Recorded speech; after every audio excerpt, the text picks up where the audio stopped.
Okay, as student, it is very hard for us to find the better band score in reading because there are many problems to find right answer in reading, and reading is the most difficult task, most difficult module in IELTS section. So today I am going to tell you some tips to make your reading easier. So students, first of all, you need to translate the question properly. If you understand what is the demand of the question, then it will be easy for you to find the right answer. So today I am going to make some translation for you of the question. If question is translated, it is easier for us to get the right answer. So first one question is, Howard and Tracy Candler studied under Clark Hull. So you need to understand what is the translation of that. वो कह रहा है Howard and Tracy कैंडलर ने Clark हल के under study की थी.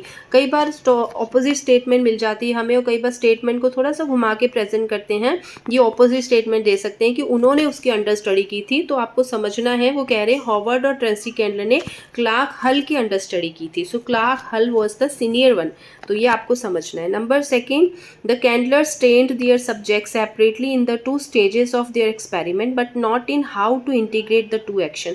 कहते कैंडलर ने क्या ट्रेन किया था, उसने अपने सब्जेक्ट्स को अपने एक्सपेरिमेंट की 2 स्टेजेस में सेपरेटली किया था. ठीक है, their subject separately in the 2 stages of the experiment. अपने एक्सपेरिमेंट के 2 स्टेजेस में सेपरेटली किया था, but not in how to integrate the 2 action. But ये नहीं बताया, बट इसमें नहीं कि 2 एक्शन को एक साथ इंटीग्रेट कैसे करना. इंटीग्रेट होता है मिक्स करना, but not in how to integrate the 2 action.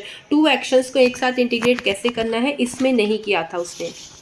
Number third question है, Michael Cole and his colleagues demonstrated that adult performance on inductive reasoning task depends on features of the apparatus and the procedure. इसकी translation है, mister Cole and his colleagues ने demonstrate किया कि adult की inductive reasoning की performance apparatus के procedure and feature पे depend करती है. क्या चीज़ किस पे डिपेंड कर रही है, क्वेश्चन ट्रांसलेट कीजिए. Michael Cole and his colleagues demonstrated, उन्होंने डेमोन्स्ट्रेट किया that adult performance on inductive reasoning, adult की इंडक्टिव रीजनिंग की जो परफॉर्मेंस है depends on features of the apparatus and procedure. कहते हैं अपैरेटस के फीचर्स एंड प्रोसीजर पे डिपेंड करती है. नंबर 4 क्वेश्चन है, ऑल ह्यूजन्स experiments used marbles of the same size. तो यहाँ पे आपने देखना है ह्यूजन के सारे एक्सपेरिमेंट में एक ही साइज के मार्बल यूज़ किए. ये नहीं कहना कि उसने मार्बल यूज़ किए, एक ही साइज के marble, same size of marble. Number 5 question है, Huygens modifications resulted in a higher success rate for children of all edges.